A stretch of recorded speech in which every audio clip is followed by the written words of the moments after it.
Hello, everybody. Welcome to Behind the Scenes, the Out of Frame podcast. I'm your host, Sean Malone, creator of Out of Frame and creative director for the Foundation for Economic Education. With me today, as always, are Jennifer Maffasanti, senior writer, and the editor of Out of Frame Shorts, Paul Nelson. How are you guys doing today? Pretty good. Having a good day. Yeah.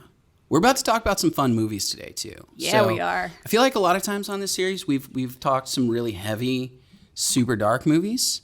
But today, going to be real fun because we're talking about Kingsman, the Secret Service.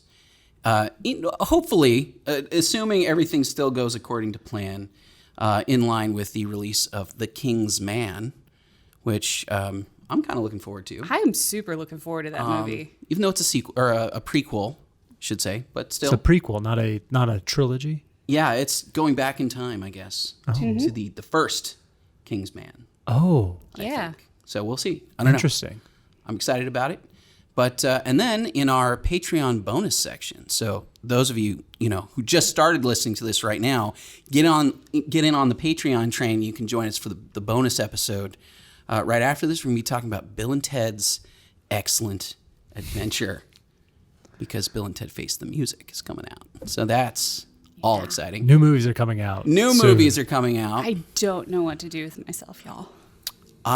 So we're recording this before I will have gone to the theater. This will be released after I have gone to the theater, but I have purchased my first movie tickets. What are you going to see? It's Unhinged with Russell Crowe, and it's probably terrible. Probably. It looks like it's going to be terrible. I flat out don't care. But you won't have a terrible time. No, I'm going to have a great time. The way the theater did it is like they blocked off every other row. Okay. Flat out. So, and I assume that their system is not going to allow other people to like sit within like some distance of us. I'm very particular about where I sit in a theater, though. Oh, I'm dead center. So, if I don't get the dead center, I'm not going to go. That's fair. Yeah. But since there was no one else who had bought tickets at that point. So you're able to get the prime location. Yeah. I'm pretty good about that anyway. But yeah, this.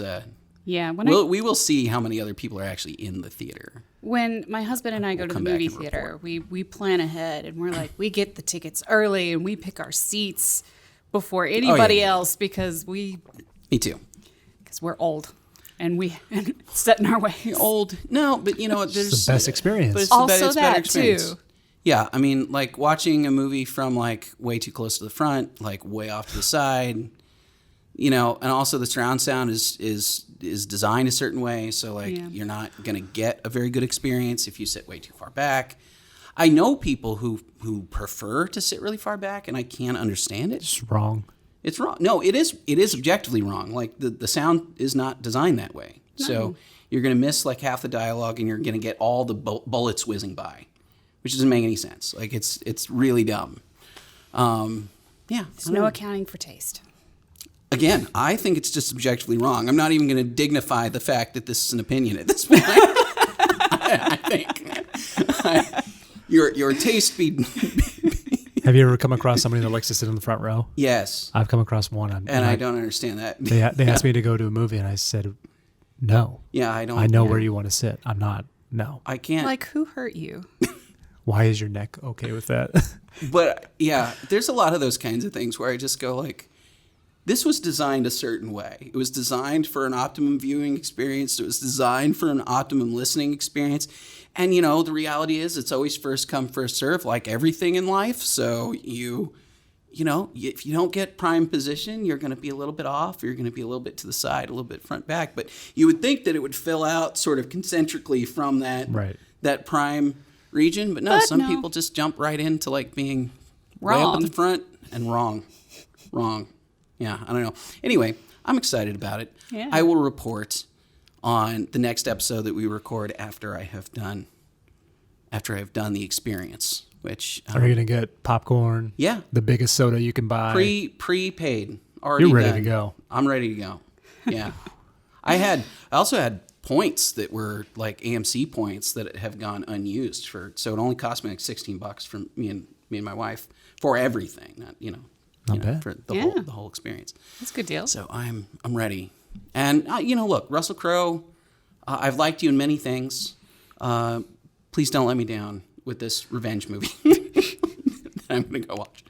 It's a road rage movie. You know what though? The theater did have the opportunity to revisit a couple older films. Inception was one. Yeah.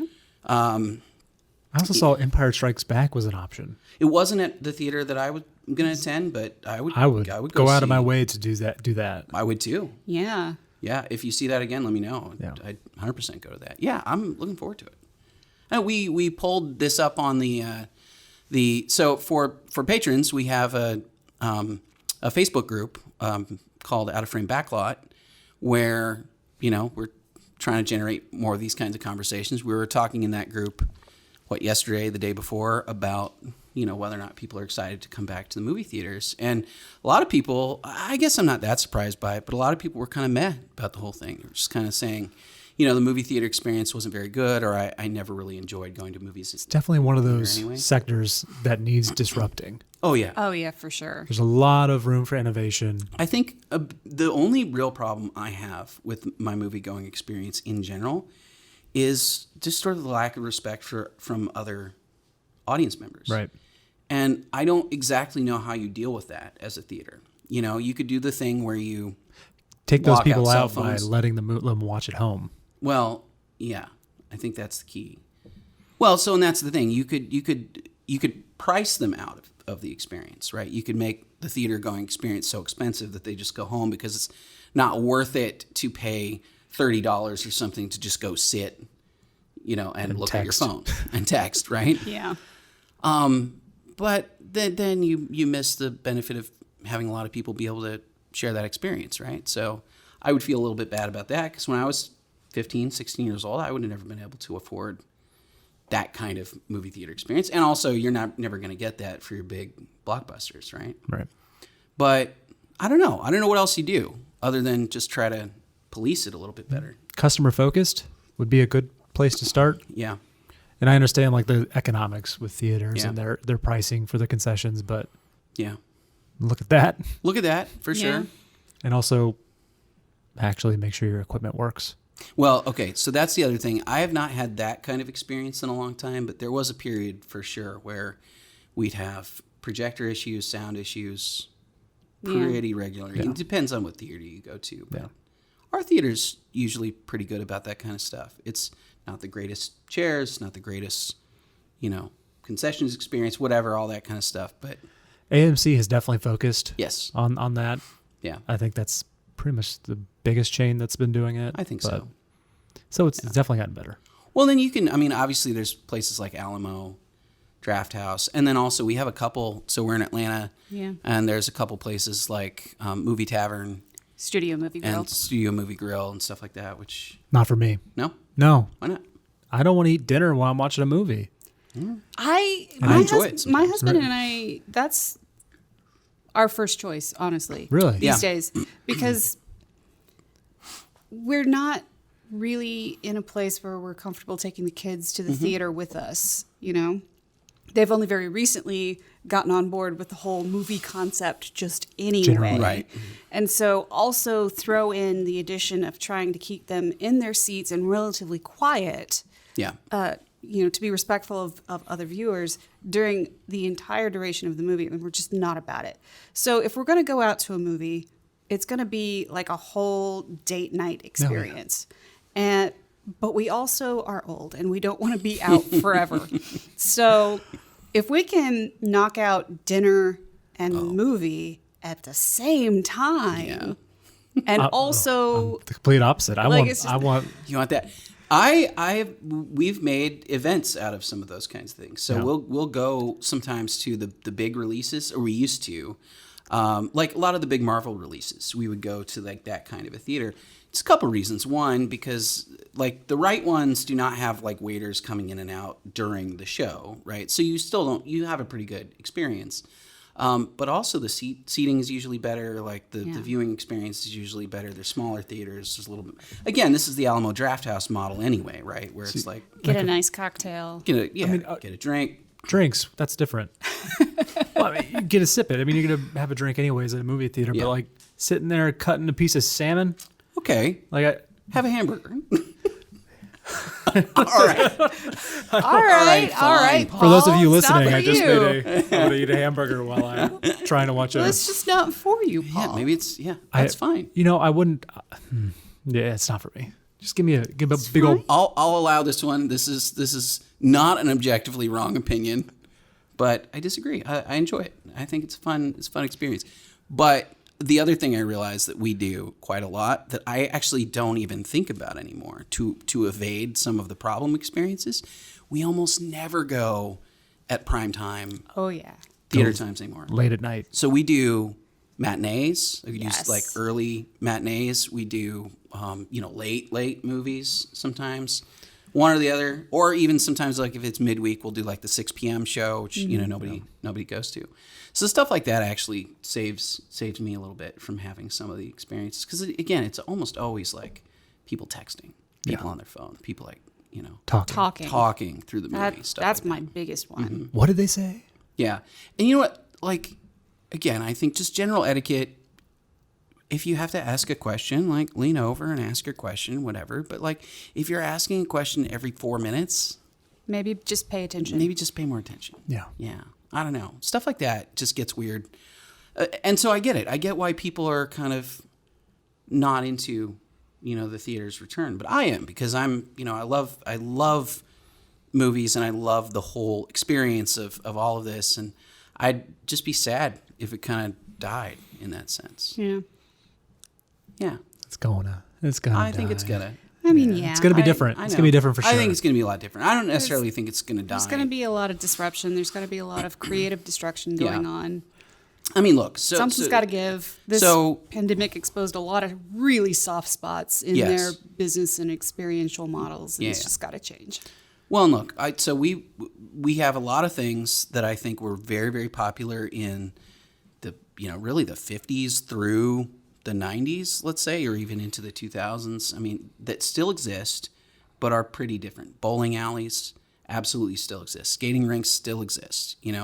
Comic book shops, which have been decimated for the last few years by, I would argue, probably a lot of just bad books and a lot of things that people aren't very excited about reading. But also just the fact that the paper model is kind of weird for people, right? Like you could instantaneously get it to your Kindle, or you'd have to wait till Wednesday or Tuesday or whatever, go to your comic book shop, pick something up.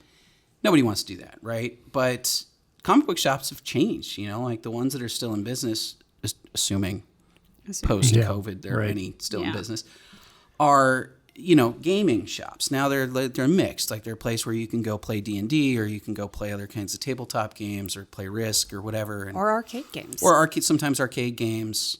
Bowling alleys, I found, have also become arcades. Yes. Also better food and drink. Better food and drink. Yeah. Better overall experience, right? So there's fewer of them. Mm-hmm.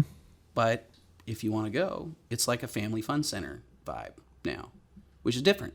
It's not like a smoky bowling alley where there's like 6 teams of like 45-year-old office workers. Right. Yeah. Yeah. I don't know. So that's cool. But anyway, on an actually related note, what I've been watching lately, and the thing that I want to bring up is actually related to all this stuff, which is Holy Moly, which is a very dumb show that is also ridiculously fun. It is. I said ABC earlier. I frankly don't even remember what network it's on. I've been watching it on Hulu. It is Rob Riggle and Joey Tessitore. I think I'm saying his name right. I don't remember. Joe Tessitore? Yeah. Is that right? Yep. I'm assuming that's what you're talking about. I haven't seen the show, but He says his own name wrong? No, I'm saying. Does Sean say his name I'm saying. I'm being an Italian snob. Oh, no. Don't mind me. He's saying his name. Did I say it right? Yes. Oh, nailed it. Even though it's Well, probably wrong. slightly less wrong. Slightly less wrong. All right. Anyway, they are. That's how he says it. They are the expert commentators for a very ridiculous extreme mini golf tournament. It's dumb, but it's great. And as I was trying to explain to Paul, Steph Curry is supposedly the course designer for the show, except for he only ever shows up as an animated character. So it's just Steph Curry's voice in an animated Steph Curry body. talking about, it's so funny. They have all kinds of weird courses. There are a lot of there's a little bit of an obstacle quality to it. There's one course there's one hole where the contestants have to,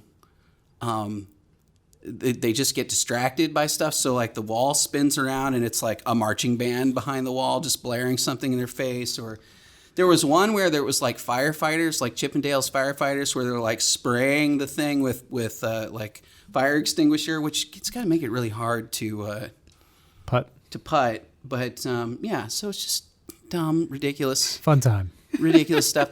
And just because Rob Riggle is so goofy and so off the wall in his overall humor style, it makes the whole thing really entertaining for us. So it fits our sense of humor enough that it kind of worked. But I don't know, it's probably not for everybody, but I've been having a good time. And that's what matters. And look, otherwise, I like playing mini golf. Mini golf is another thing in that category of stuff that was very popular when I was little, and now kind of hard to find. You've got to go to specific places to find. You're dipping your toe in reality TV. I am dipping my toe in it's yeah. So Sort of. just next thing you'll know, you'll be watching Love Island. I don't think I will, but I'll watch. Holy moly! There you go. I don't know. What are you guys watching? So I haven't really been watching much. I've been out of town, but I picked up a new video game called Fall Guys. So it's basically you play as a character and you have to jump over obstacles, and then you're in a massive multiplayer game where you start out with 60 people and whittles your way down to As people fall. And you complete. It's so simple. It's just bright colors, fun music. And What platform is this on? so right now it's on PlayStation, which I have, and PC. So it's just, all right. There's there's really no way to grief someone else. There's no. It's you can't cause somebody to fall. Oh, you can. Oh. But it's actually kind of difficult to do, Okay, and you all right. probably cause yourself to fall too. But it is so much fun, and it's so easy to play. It's only 3 buttons. Within a world where it's combo, and Yeah. so I highly recommend it. It's free right now. By the time this is out, it would be probably not be free on PlayStation anymore. But it's a free game of the month. So Speaking of which, I think I missed a window. There was a free version of an Avengers game that was a new multiplayer, Avengers adventure kind of game. yeah, I saw some cutscenes and stuff like that. That and I heard was, I guess, sort of in the vein of Marvel Ultimate Alliance or whatever, which I liked. Although I have Ultimate Alliance 3, which I was really kind of looking forward to because I liked 1 and 2, and then I kind of don't like 3 that much. But yeah. There's this one. I think it isn't out yet, but it's basically you can play as all the characters. Yeah. While they look like the people from the characters, the voices are not. they kind of look like the movie versions, Right. but they're not the It's same not voices. Yeah, Chris Hemsworth is that's a Thor. little strange. It's off-putting for me. It was kind of funny, but The kids and I have been watching DuckTales DuckTales. on Disney Plus, and Classic. it's just the most comforting role in nostalgia that you could possibly Yeah. imagine. It's just outstanding. Sing along to the theme song every single episode. Nice.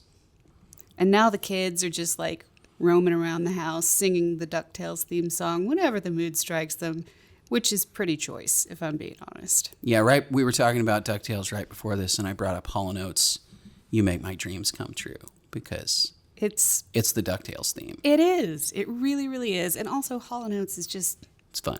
it's fun. How are you going to not like Hall & Oates? I agree. Yeah. somebody could.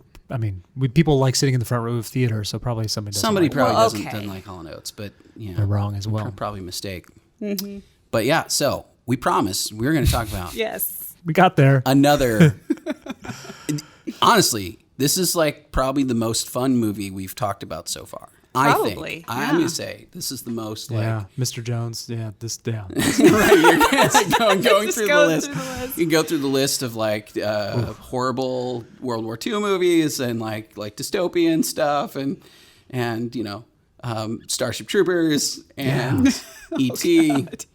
E.T. is not even an upbeat movie. No. Kingsman is a fun, stupid movie that doesn't take itself too seriously. Got a lot of style. And my wife and I watched it first thing when it came out. Was it 2014? Yeah. Loved it. It's one of her favorite movies. Like, I think this is a movie that she would rewatch pretty much any time. Yes, this is one of those movies. You see it on cable, you're going to watch. Yeah. I like this movie more and more every single time I watch it. This is the first time I watched it, surprisingly. That did surprise me. Yeah. Because it's right up my alley. And I don't know, I'm not sure why. 2014 just didn't work out for me when it came out. I don't know. Didn't happen. So I guess my question is, were you a fan of Matthew Vaughn before that movie? Were you aware of him No, at all? not really. Because he did X-Men First Class and he did Kick-Ass, both of which I liked. And so I loved Kick-Ass. Yeah, so I was like already kind of a Matthew Vaughn fan. So this just for me was kind of like, I think we'll check this out. yeah. Yeah. So it was hilarious. It was very smart.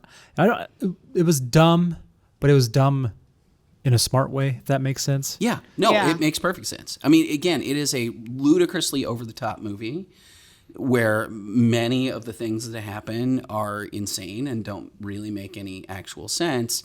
I mean, Harry Hart, the whole scene in the church, for example, just by itself. That was my biggest problem with the movie. It's the most ludicrous. You want to know why? Why? They were dressed too nicely for a crazy church. Yeah, you're right. Actually, that's a really good point. All that right, is a good point. Let's get there. Let's explain the plot because, like, just about the jumping plot. into the church scene, it's like pretty aggressive. But Yeah.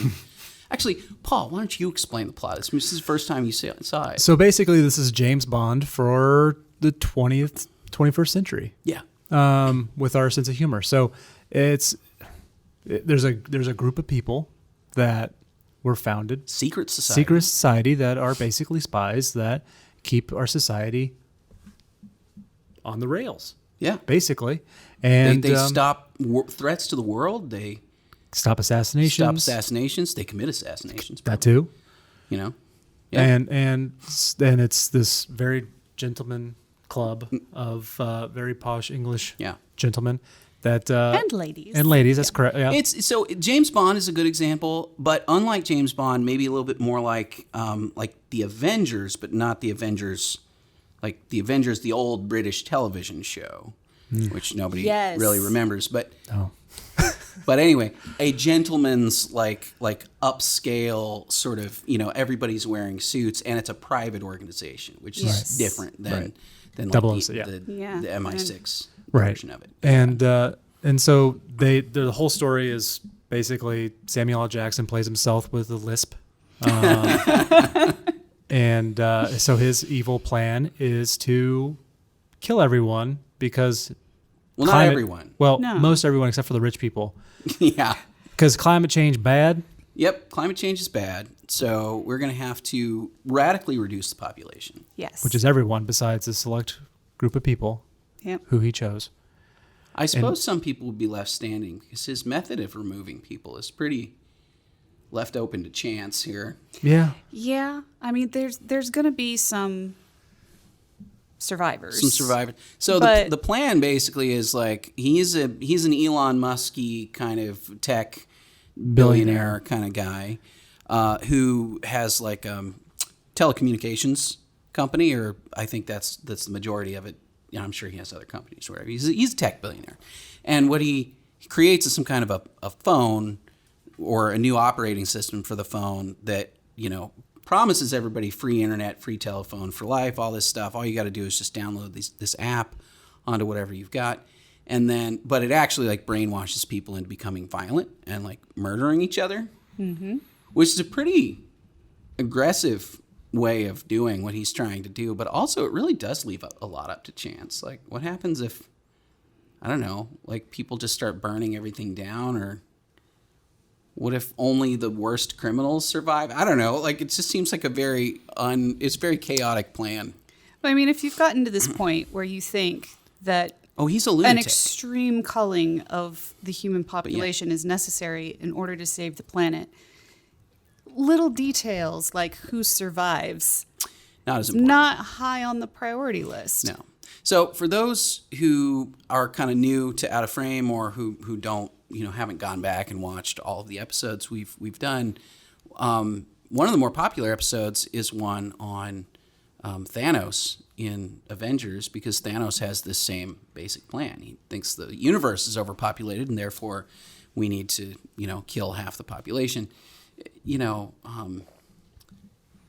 Sam Jackson's character in this movie is not quite so precise as all of that. Valentine, I think his name is. Yeah.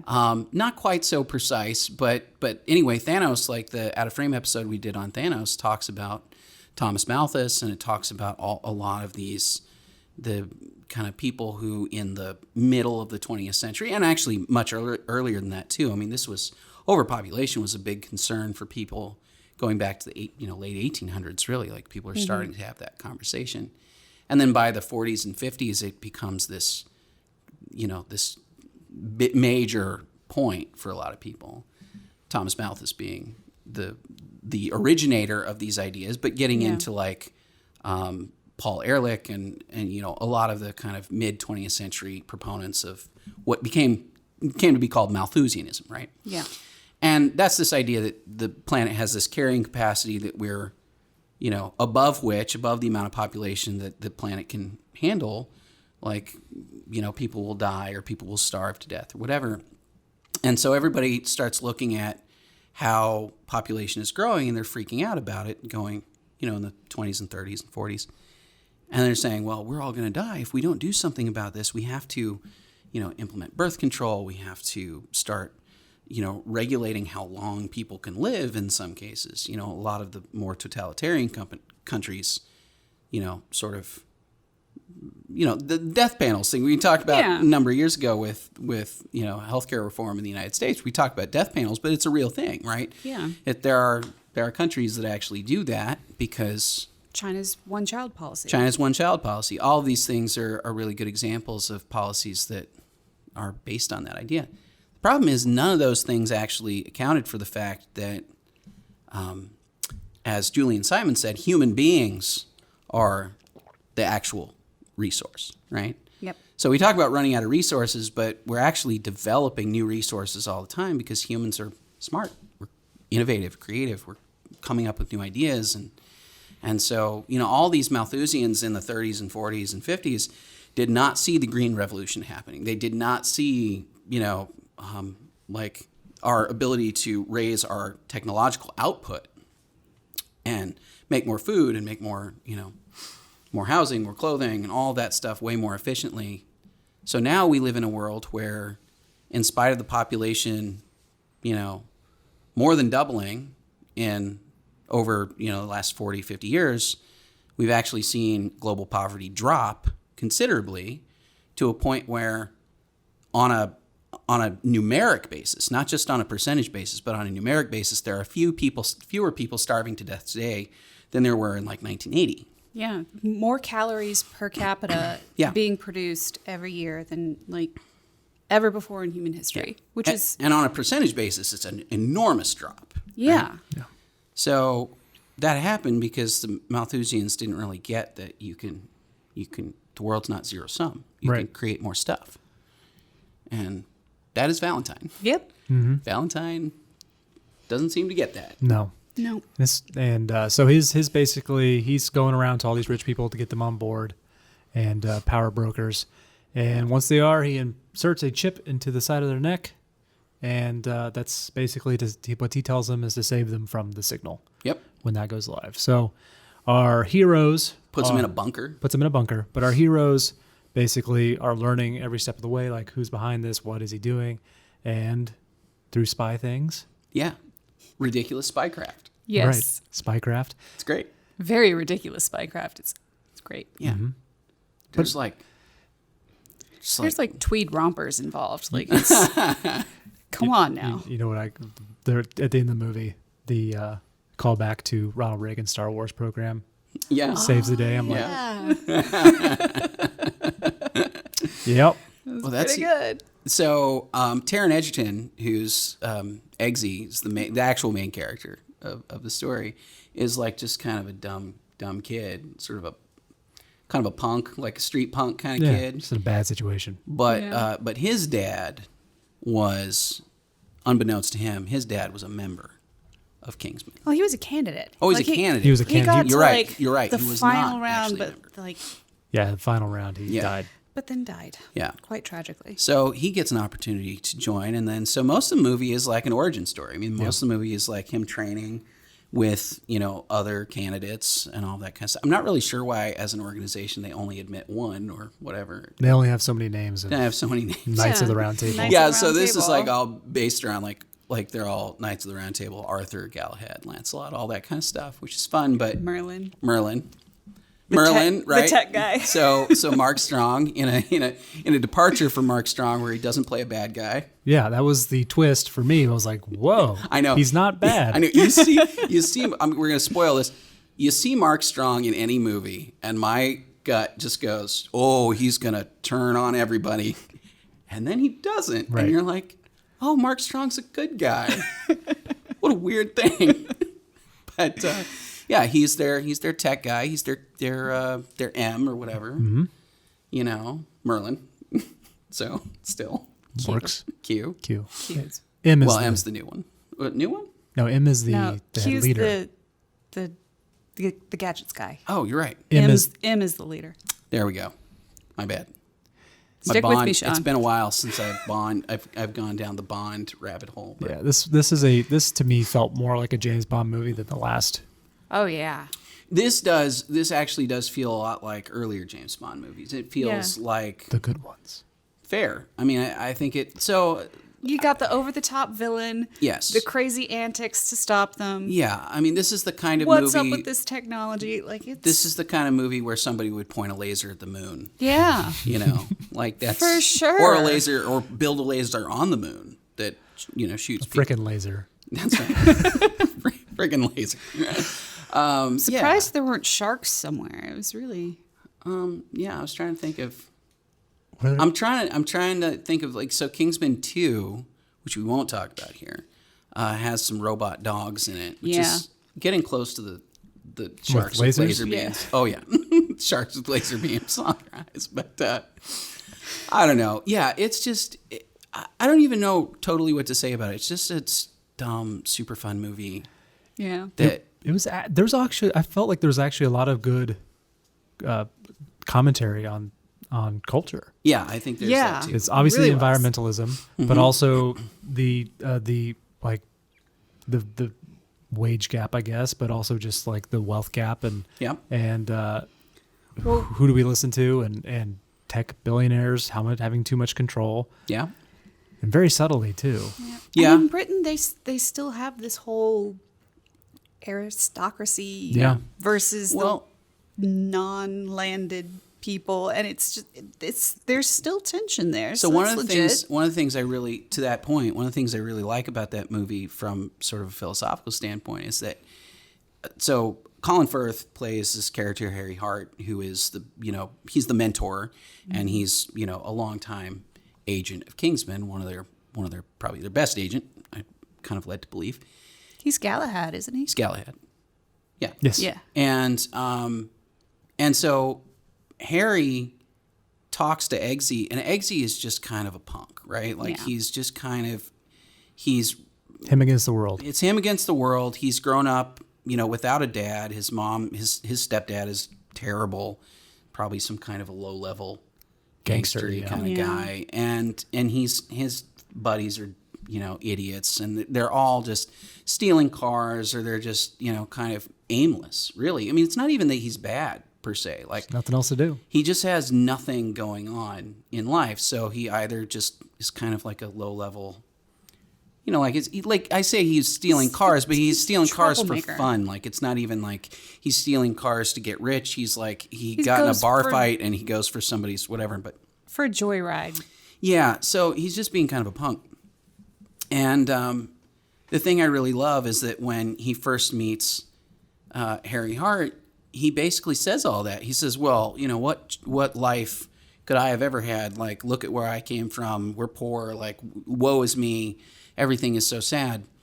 And Harry Hart's answer to this, which is sort of a major theme of Kingsman in general, is manners maketh man, right? And he says, like, Harry's point is, I mean, not to draw too much intellectualizing out of this, but like his point is like how you behave is under your control, and if you take the time to better yourself and to train yourself and to, display the qualities that are worthy of, in this case, the Kingsman, right? You can change your life. You can do all of these kinds of things. And I think and Harry's sort of story, we eventually sort of led to understand that like Harry's also not somebody he wasn't aristocracy. No, but like maybe none of these guys necessarily were aristocracy. That came from their actions, which is kind of the cool underlying piece of that. And then also, you get like a woman with blade legs. Yeah, a woman with blade legs. I don't know what to like. Yeah. How practical is that? I don't know. It doesn't seem Not practical at all. I cannot imagine that is a good idea ever. Sofia Boutea's character is literally named Gazelle. That's the character's name. I don't know if we ever hear her name in the movie. I had to look it up. I was like, I don't remember. Yeah, at least once, because in kind of the final climactic fight scene, Valentine calls out for Gazelle to do something. But he calls out her name. She has stabby blade legs. I don't know. And she can run fast and I jump don't think high. it's practical at all. I'm not even sure how she manages to use them in a fight, in fact. But it's cool. But it's cool and weird. And so it's on brand for this movie. It's definitely on brand for this movie. Mark Hamill is briefly in this movie. Yes, he is. He's plays some kind of professor. Boffin. Yeah. Just a crazy professor that has crazy ideas that lead to... Yeah. That almost led to millions world annihilation. Right. Yeah. Yeah. That's another... The college professor that has terrible ideas. It's just kind of going along. Yeah. And just... how quickly political leaders got on board with this. Oh, yeah. That was also... yeah. His argument to them was so bad. I'm just Valentine's? Yes. Valentine's, sorry. Valentine's argument. Why he wants to do this makes no sense. No. But not at all. I'm trying to think, like, why would you fall for that? But there was some physical incentive. It's basically, if you don't say yes, you're going to be in my secret jail. Right. Yeah. Yeah, so like part of it is like politicians are like, or important people, famous people are disappearing. It's like Elton John. It's like random people are disappearing, and then we kind of find out that like it's Valentine, imprisoning them, the people who don't say yes. Although I don't really know why he just doesn't kill them. I mean, maybe he just wants to keep them around. I don't know. For whatever reason, but I think the most surprising thing was that they basically had Barack Obama in this movie. Yeah, so they have a actor, and they did the voice and everything. And they do the voice, and he's backlit, so you can't see his face or whatever. Right. So it's not. But it's pretty obvious. But it's clear. And it was surprising. Yeah, that is kind of weird too. But it's 2014, so. Well, I mean, it makes sense time-wise, but Hollywood. All right, so one of the sort of pivotal moments is the moment where the mentor leaves the picture for Eggsy. Harry Hart goes to see. Basically, he happens to be engaged in spycraft when Valentine tests his machinery for the first time at a sort of, I don't even know what it is, like Pentecostal kind of like crazy. It's like this one of those is a Westboro Baptist Church kind of analog.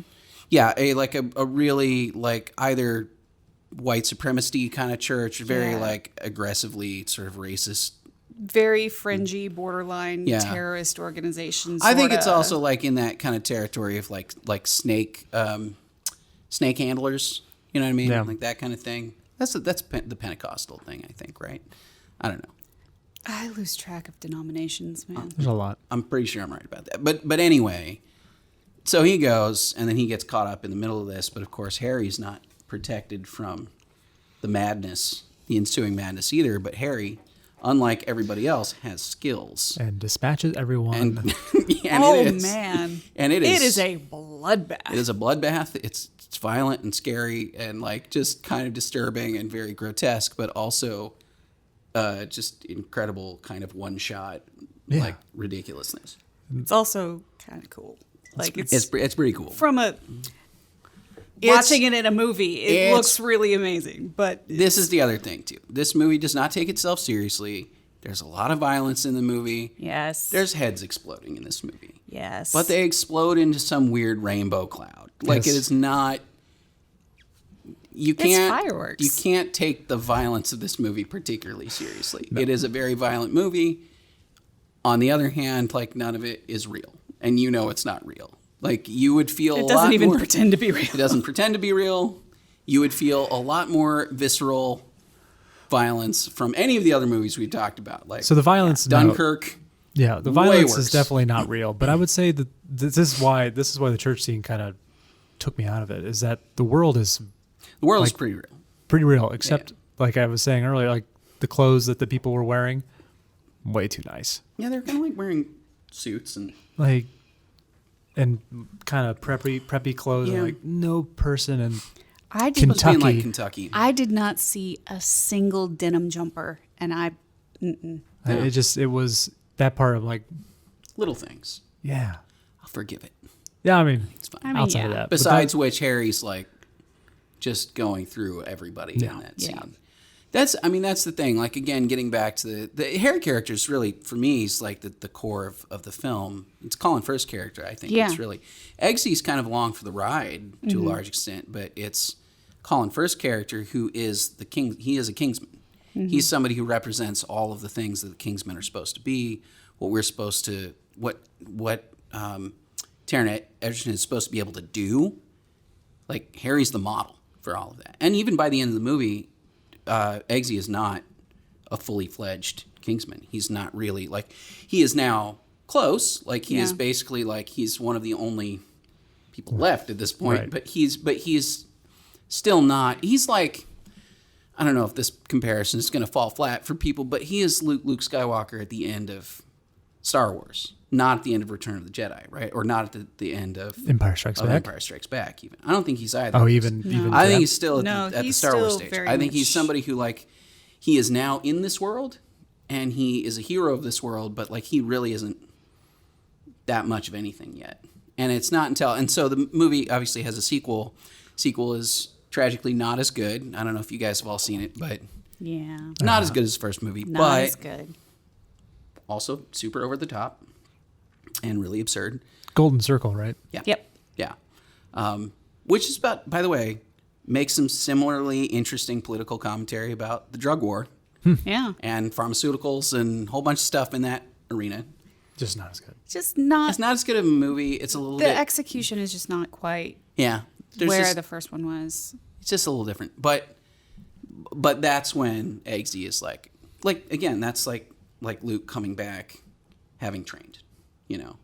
But now it's like he's still a baby in this world. So I think Harry Hart is so important to the movie, and then Harry Hart's also the one that's giving you all of the actual philosophical lessons, the moral lessons. He's saying like, you know, how you comport yourself, how you behave yourself, how you treat other people is what actually matters. And then, you know, also let me teach you how to like use a shoe knife. Yeah, So, whatever, right? and also this cigarette lighter is a hand grenade. Be careful. That's right. Yeah. So I don't know. It's super fun. I recommend it. Yeah. Oh yes. I for sure recommend it. I love this movie, and I had a blast rewatching it. I'll definitely be going back and rewatching myself. Nice. It's a lot of fun. I think you should watch Golden Circle and tell me how you feel about it because Yeah. I will. I don't feel as good about it, but there are things that I like about it. Yeah, we'll talk. We'll have to Yeah. talk when Yeah. we actually see it. But all right, I think that will be the end of our talk on Kingsman. But we are going to stick around. And so if you are a patron of Out of Frame, and stick around and join us for a discussion on Bill and Ted's Excellent Adventure coming up in just a minute.